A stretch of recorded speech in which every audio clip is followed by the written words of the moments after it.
Hey guys, welcome back to today's video. So today we're going to be looking at the Arizona primaries, and then we're going to look at Florida and Oklahoma in separate videos because there's a lot of information, but I want to get through it quickly, and I have to be somewhere by 1 p.m. So pretty much Arizona right now is a pretty Republican state. The primary turnout is near the exact same of what we saw back in 2016, which is not a good sign for the Democratic Party. Obviously, Donald Trump won this state. It is a Republican state. Just it did get closer in 2016, but we could see likely the same margin that Donald Trump won by for the Senate race in favor of the GOP and possibly in the gubernatorial election coming out of this state.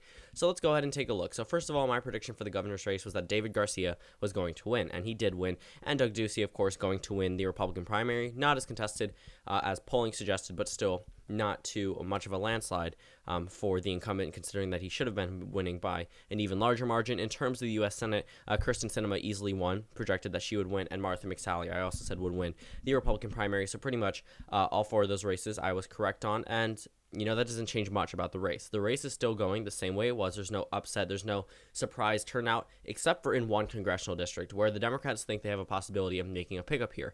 It's pretty Democratic of a district, even though there was a Republican incumbent who is now running for Senate and is now the Senate nominee, Martha McSally. But right now in the U.S. House District 2, Ann Kirkpatrick, if you remember her from 2016, she ran against John McCain, and then Peterson, on the Republican side. But just look at the vote totals. It was a very narrow, majority of voters in that district voted in the Democratic primary, 67,000 voters to be exact, and then 60,000 for the Republicans. So not that much of a difference. I mean, still the Democrats are ahead in what used to be a Republican-leaning district, now possibly going to be a pickup for the Democrats. So that's pretty much the only congressional race where the Democrats truly believe that they have a real shot at. If we look at a couple other of these races, not too much to notice. There are many Republican incumbents, many Democratic incumbents. But the interesting thing is, if this district flips, it'll make the state majority Democrats in the U.S. House. Right now, there are 4 Democrats, 5 Republicans.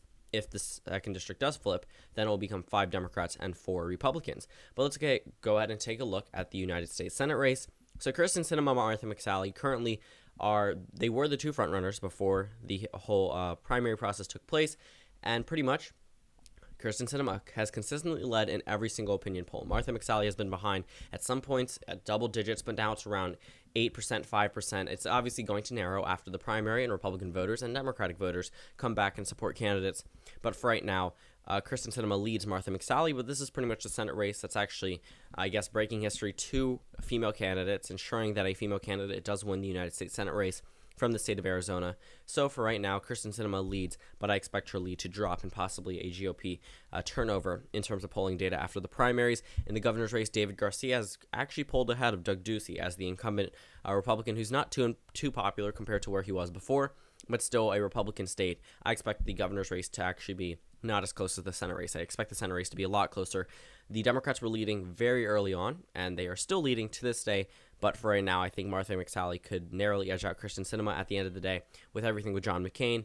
And honestly, the pity vote is a real vote. That's something that you can't really ignore. It's going to happen. People are going to use John McCain's death as a way to boost the GOP in the state, whether it's Martha McSally or a super PAC, whatever, it's going to be used. And as unfortunate as that is, it's always been used as a way to get voters out for either political party, not just for the GOP, but it's been done by Democrats and pretty much every political party out there. Let's go ahead and take a look and compare the numbers to the 2016 election results. So 390,000 votes in the Democratic primary and 498,000 in the Republican primary. In 2016, we have 530,000 votes on the Republican side and 409,000 on the Democratic side. So pretty much the Democrats had a total of around 43% in terms of share amongst primary voters in 2016. And then Donald Trump went on to go ahead and win the general election, carrying the state of Arizona. So pretty much, if we look at the numbers now, the Democrats got around 43% again. We're seeing almost an exact copy of what we saw in 2016. The numbers may not be the exact same, but if you add them up and then divide the Democrats and the Republicans, it's 57% for the Republicans, 43% for the Democrats, 44% if you round up because it is pretty close, but still. We see 43% here and 57% here. Again, we're seeing very similar distinctions in terms of primary turnout. And then we go ahead and take a look at the primary results. Well, Hillary Clinton and Donald Trump were pretty close in Arizona back in 2016, but still, Donald Trump won this state. He won it by less than 4%, but he still won the state. If we're seeing the exact same things we saw in the primaries, we could likely only see one turnover, and it's not a statewide election. It could likely be the 2nd district, but for right now, Doug Ducey's actually in the lead in terms of the governor's race, and the Republicans did very well. Martha McSally did very well in the Republican primary. Her numbers will likely go up as a result of the primary being over. And overall, I expect the results to be very close for both of these races, but the Senate race a little bit more. So since we are seeing the exact thing that we saw in 2016, Arizona not showing any more Democratic tendencies than we saw before. So thank you guys for watching this video. Comment down suggestions below, and I'll see you all tomorrow.